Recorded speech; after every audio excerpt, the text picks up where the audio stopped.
নমস্কার বন্ধুরা, তনয়া কিচেনে আপনাদেরকে আরো একবার স্বাগত জানাই। আশা করছি আপনারা ভালো আছেন আর সুস্থ আছেন। আজকে আমি শেয়ার করব খাসির মাংস। খাসির মাংস কিংবা মাটন এটি আমাদের সবারই প্রিয় একটি খাবার। খুব কম মানুষই আছেন যারা খাসির মাংস খেতে পছন্দ করেন না। তাহলে চলুন বেশি দেরি না করে রেসিপিটা দেখে নেওয়া যাক। রেসিপি শুরুতে আমি এখানে ভাজা মশলা বানিয়ে নেব। তার জন্য আমি এখানে একটি ফ্রাইং প্যান নিয়েছি।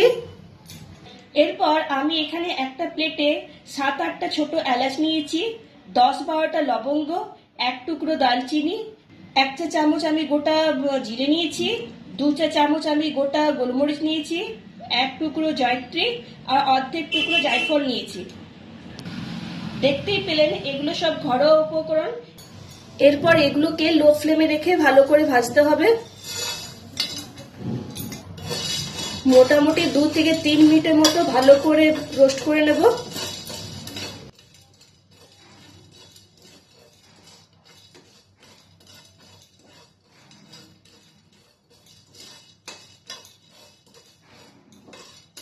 এরপর প্লেটে ঠান্ডা হতে দেব। তারপর ঠান্ডা হয়ে গেলে গুঁড়ো করে নেব। এরপর মাটন বানানোর জন্য আমি এখানে কড়াই নিয়ে নিয়েছি। এরপর গ্যাসটাকে আমি অন করে দিলাম। এই রেসিপিটা বানানোর জন্য আমি এখানে 1 কেজি খাসির মাংস নিয়েছি। খাসির মাংসের পিসগুলো খুব বেশি বড় সাইজের নিইনি, আবার খুব বেশি ছোট সাইজের নিইনি, একদম মিডিয়াম সাইজে নিয়েছি। এরপর দিয়ে দিচ্ছি 7 থেকে 8 চামচ সরষের তেল।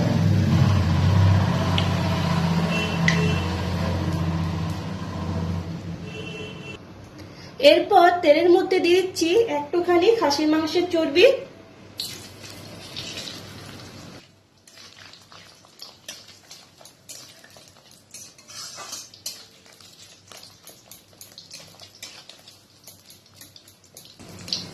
এরপর মাংসের চর্বির সাথে দিয়ে দিচ্ছি 4টা বড় সাইজের স্লাইস করে কেটে রাখা পেঁয়াজ।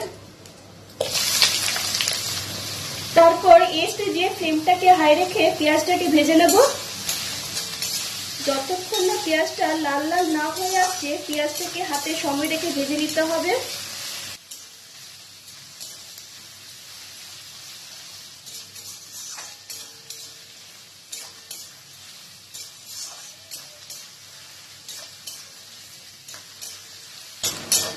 পেঁয়াজের কালারটা এখানে একটু চেঞ্জ হয়ে এসছে, আবার একটু ভাজবো।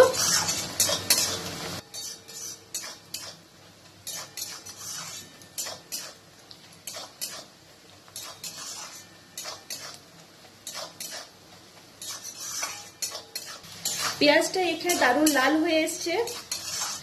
এই স্টেজে দিয়ে দেবো 2 চামচ রসুন বাটা,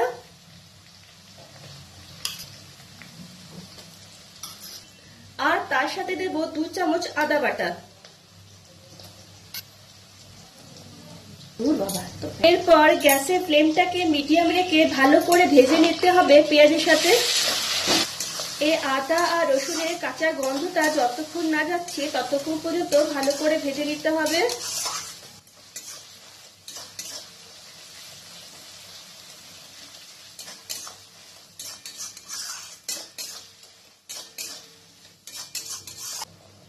তারপর দিয়ে দেবো খাসির মাংসটা।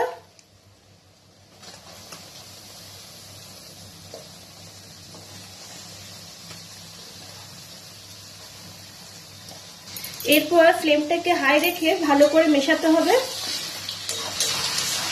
যতক্ষণ না মাংসের কালারটা চেঞ্জ না হয়ে আসছে।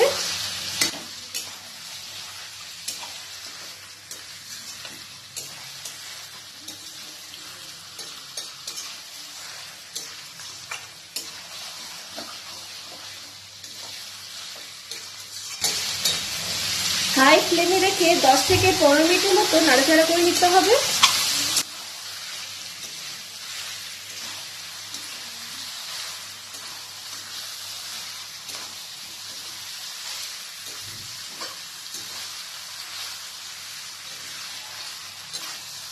দেখতে পাচ্ছেন যে মাটনের কালারটা অনেকটাই চেঞ্জ হয়ে এসছে, আর পেঁয়াজটাও দেখুন খুব সুন্দরভাবে গলে গেছে। ব্যাস, এই স্টেজে দিয়ে দেবো কিছু গুঁড়ো মশলা। 1 চামচ কাশ্মীরি লঙ্কার গুঁড়ো, হলুদ গুঁড়ো হাফ চামচ, শুকনো লঙ্কার গুঁড়ো হাফ চামচ, স্বাদ মতো নুন দিচ্ছি এখানে, 1 চামচ ধনে গুঁড়ো। প্রথমে যে গুঁড়ো মশলাটা তৈরি করে রেখেছিলাম সেটা দেবো এখানে। এরপর বেশ ভালো করে মিশিয়ে নেব।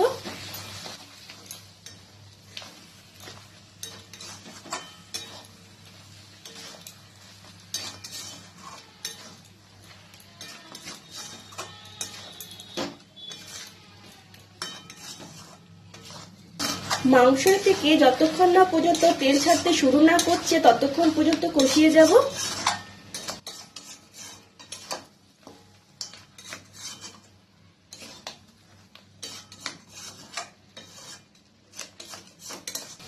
মাংসের থেকে তেল ছাড়তে শুরু করেছে, এরপর আমি ঢাকা লাগিয়ে দেব প্রায় 15 মিনিটের মতো।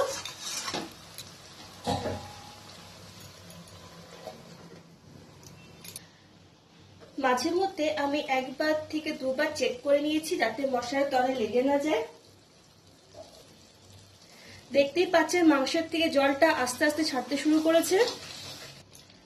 আবার ঢাকা লাগিয়ে রেখে দিচ্ছি।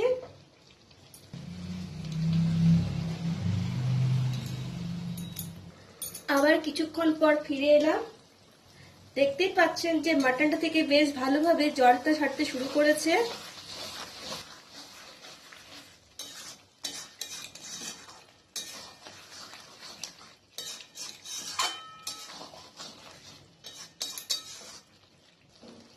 এই স্টেজে মাটনটাকে সেদ্ধ করার জন্য দিয়ে দিতে হবে পরিমাণ মতো জল। জলটা অবশ্য আমি এখানে গরম জলই ব্যবহার করছি। এখানে আমি প্রেসার কুকারে মাটনটাকে সেদ্ধ করব, তাই জলের পরিমাণটা এখানে একটু কমই দিলাম। কড়াই সেদ্ধ করলে জলের পরিমাণটা একটু বেশি লাগতো। এরপর মাটনটাকে সেদ্ধ করার জন্য আমি প্রেসার কুকারে দিয়ে দেব। এখানে আমি 3টে সিটি দিয়ে মাটনটাকে সেদ্ধ করে নেব।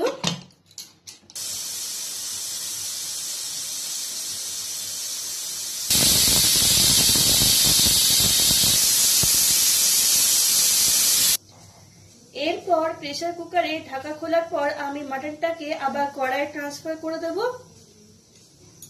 এরপর আঁচটাকে আমি লো ফ্লেমে রেখেছি। এরপর আমি দিয়ে দিচ্ছি 4 চামচ ফেটানো টক দই। এরপর সাথে সাথে ভালো করে মিশিয়ে নিতে হবে, নাহলে দইটা ফেটে যাওয়ার সম্ভাবনা থাকবে।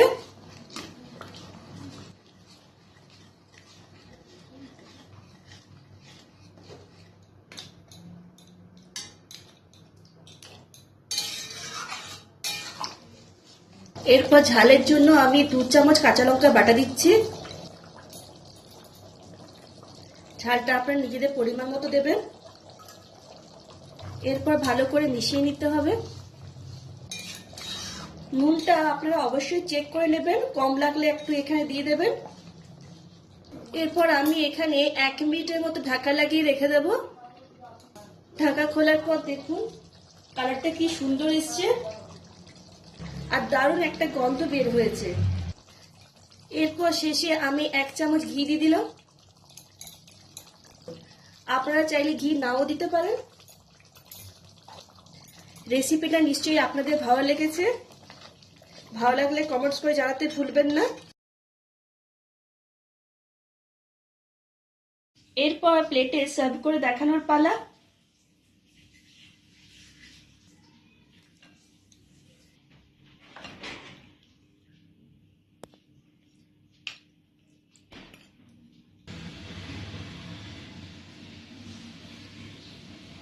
কি বন্ধুরা, কেমন লাগলো আমার আজকে এই রেসিপি? ভালো লাগলে ভিডিওটিকে লাইক আর শেয়ার করবেন আর অতি অবশ্যই আমার চ্যানেলটিকে সাবস্ক্রাইব করবেন। আজ এই পর্যন্তই। নেক্সট ভিডিওতে আপনাদের সঙ্গে আমার আবার দেখা হবে অন্য একটা রেসিপি নিয়ে। ততক্ষণ পর্যন্ত ভালো থাকবেন আর সুস্থ থাকবেন।